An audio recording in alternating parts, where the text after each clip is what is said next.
What up? It's Jimmy from odds.com. This is a clip from our big NCAA March Madness tournament breakdown of the East region. To check out the entire show, hit the link at the bottom of the screen. It's available exclusively on odds.com. Let's get right to work. We have play-in games. We open with play-in games. We start Thursday, March 18th, 5:10 p.m. Eastern, just under 48 hours from now. Number 16 seed Texas Southern Tigers 16-8 versus number 16 seed Mount St. Mary's Mountaineers 12-10. We're in Bloomington, Indiana for this. Opened up with Texas Southern as 1.5-point favorites. There is now a pick'em at most books. Now, the leading indicator books still have Southern as a 1-point favorite, but money moving towards the Mountaineers. We'll start with Texas Southern. Finished off the season winning 9 straight and 14-15. Dominated Alcorn State 78-55 in the SWAC quarters. Squeaked by Jackson State in the semis 84-81 before dominating top seed Prairie View 80-61 in the SWAC final. In the final, Carl Nicholas went for 16 points, 12 rebounds to lead 5 Tigers in double figures. On the season, the 6'9 junior was their third leading scorer, averaging 11.3 points, 7 boards. Senior guard Michael Weathers leads the team in scoring, averaging 16.5 points, 5.2 boards, 3.6 assists. John Walker III, the other Tiger, averaging double digits. The Tigers can be sloppy with the ball, turning it over 16 times a game. They score 74.8 points per game, hit 45% from the field, and 69.9% from the foul line. It's the perimeter where they struggle. No one on the team averages over 35%, and it's a team that hit just 27.6% from distance. Mount St. Mary's had planned on leaning on senior Jalen Gibbs to provide offense. When he left the team in December, they initially struggled, but then they stuck together behind the excellent play of 5'8" point guard Baltimore native junior Damian Chong-Kui and went all the way to winning the NEC conference. In the final, they handed Bryant University their only home loss of the season, 73-68, as 6.5-point dogs. The diminutive Chong-Kui was excellent, scoring 21 points, adding 8 rebounds, 5 assists. He averaged 15.1 points, 4.2 boards, 5.5 assists on the season. Max shared a story about Chong-Kui that I'll let him tell if he'd like during the bracket announcement show that was moving. How do you not fall in love with him? 6'9" junior Malik Jefferson went for 10 points, 15 boards for his third straight double-double. He averages 8.4 points, 8.8 boards on the season. The other Mountaineer averaging double digits is 6'9" junior Nana Opoku, who averages 10.7 points, 7.6 boards. They scored just 64.3 points per game, but they're 15th in the nation, allowing 62.3 points per game. They struggle with their shot at times, hitting 42.6% from the field, 33.7 from 3, and 67.8 from the stripe. I can't wait for you to break down this game, and I want to bet it, but I have not moved on it until I hear what our expert Maxwell Smart has to say. Texas Southern, Mount St. Mary's, play-in game Thursday, and this is the opener, 5:10 p.m. of March Madness. Jim, this is a game that I will be probably a little bit drunk on the Woodford for, and I'm going to be celebrating. March Madness will kick off with this wonderful mid-major play-in game that only mid-major aficionados can really appreciate. And I'll tell you this, Jim, when this team hasn't played teams in the SWAC conference, they haven't been able to get on the winning side. I think that obviously you take a major step down versus who they played when you look at BYU or Auburn, Oklahoma State, and then Washington State. But I just think that they're going to play a Mount team that is all about simplifying the offense. And with them, it's pick and roll. Damian Chong decides whether to drive, shoot, or pass. It is really that simple when you watch the tape. Listen, the Mount wants an uglier the better type style type game. There's rock fights and then there are just sludge. This is what I call a sludge game. That's what they want. Muck it up, limit those possessions, keep them under 45 to 50 shot attempts.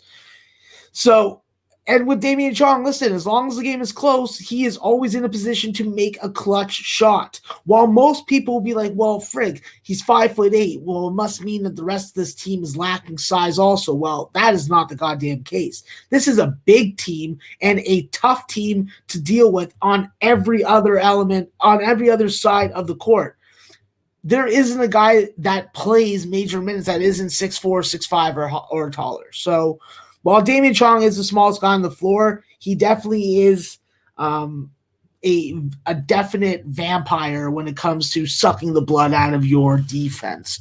I think that with Texas Southern, they've been extremely hot. They avenged their 2-game losing streak, their double revenge situation against Prairie View in the championship game. Really dominated, really showed the quality in their Division I transfer talent. You mentioned Michael Weathers. You mentioned John Walker. I'm going to talk about Galen Alexander and what he can do on the glass, what he can do as far as drawing fouls, and just being able to score from the high percentage, close proximity ranges. I think that with him and Justin Hopkins is very good on-ball defender. He brings good size. He converts at the free throw line when he's there. I think that this is a guy that's going to make a difference. He's played in this system. He's a senior. This is his last go-round. He doesn't win this game, his career is over. Obviously, with some players getting that extra year because of COVID, it won't be the case, but a lot of guys are going to want to go professional, knowing what the circumstances of playing through a COVID year in the NCAA was. And with Texas Southern, it's not like they have a shit ton of money to make their players stay a little more glamorous. I think that when you look at Texas Southern, it's a real simple offense with them as well. They're a dribble drive, downhill type team. They are not going to change their scheme.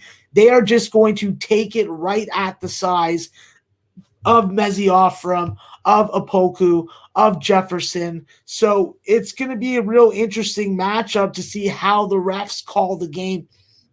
And with Texas Southern, they need balanced scoring. They need all their guys to be able to go to the rim like this. And they're just going to have to hope for finishes and for the refs to call fouls. Otherwise, you're going to see the Mount really control this game, really do a good job on the defensive glass.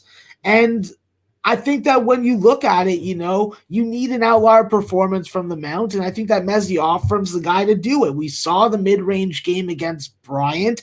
This is a similar type offense to what they've seen 4 or 5 times in conference, and when they play teams that play this type of pace and tempo and want to get up and down so much, we've seen them cover and cash 4 out of the last 5 games. So teams like Fairleigh Dickinson, teams like Bryan, teams like LIU. So I just think that this Mount team has to avoid foul trouble, be strong on the glass. And if this game goes over, I can understand that. I think that with the Mount, we've seen them go over around this number. We've seen Texas Southern play around this total as well. But they're 4-1 ATS versus downhill, high-tempo teams. I think that they're going to win this game. I think that they're going to be able to take the ball away from Texas Southern instead of the other way around. And I think that Texas Southern, who needs to get to the foul line, is going to have a little difficult time doing that. I think that they obviously need to get off to a good first half. That's been definitely part of the blueprint in this winning streak, which I think is like 8 or 9 games now. But both teams are very good second half teams. It's gonna be hard to tell until we see them play who's gonna make the better second half adjustments. But I think that as long as Mount can cut down on turnovers in a limited possession game and play better than Texas Southern, who's more comfortable on these neutral court environments, I think that the class and difference in conference is going to make a difference. I think that when you look at the Mount, obviously Mezi Offram is a very important piece. Don't shoot the 3. Use that 6'8" frame and your jumping ability to get that mid-range jumper. Convert at the free throw line. And I think that the other guy that you really want to see a big performance out of is DeAndre Thomas off the bench. This is a kid that definitely has a lot of 3-level scoring ability, a guy that can give you that outlier 14 to 15, 17-point performance. I don't even know. I'm just throwing out a number there. But this is the kind of guy that has the strength, has the mid-range game, has the extended arc game. This is a perfect time for him to have a coming out party, biggest game of the year. I'm going with the Mount. I think that defense wins out in tournaments. and I'm taking the better defensive team. I'm taking the team that plays good against what Texas Southern is bringing in, and I think that the Mount size is going to be the difference. We have just a plus 100 available here. Is that what you want? I mean, would you rather have a plus 1 and minus 110? No, I'll take the plus 1. I'll take the plus 100. Yeah. Plus 100 is the best we can get at Fox Bet. Did you want to share one more time for those of the cappers that didn't see our show, our bracket announcement show, just that very quick story on Damian Chong, quick? Yeah, listen, Damian Chong, his dad believed took a stray bullet, lost the use of his legs, and this is the kind of kid that has the kind of character that would stand up, take care of his family, doesn't matter how old he was, and he showed it, at 16 years old, he became the man of the house, and what made matters worse and more difficult, showed the character and the strength and the resilience and the love for his family that he had. They lost their apartment that was, I believe, on the ground level floor, had to move to a third floor apartment, and Damian would carry his dad up and down the stairs every day as needed. And that kind of dedication and love for your father when you aren't in the best financial circumstances is just the kind of guy that you want to be putting your money on. That's the kind of guy that's going to give you an effort from minute 1 to minute 40. And it's just inspiring to hear stories like that of kids having to be adults when really it should be more about them and their development. So it's definitely a touching story. Definitely makes it more enjoyable to back the Mount in this situation, in this game, on this stage and platform. Mount St. Mary's plus 100 at Fox Bet for Maxwell Smart, and that's just it's a real moving story. Thank you for sharing that with our audience.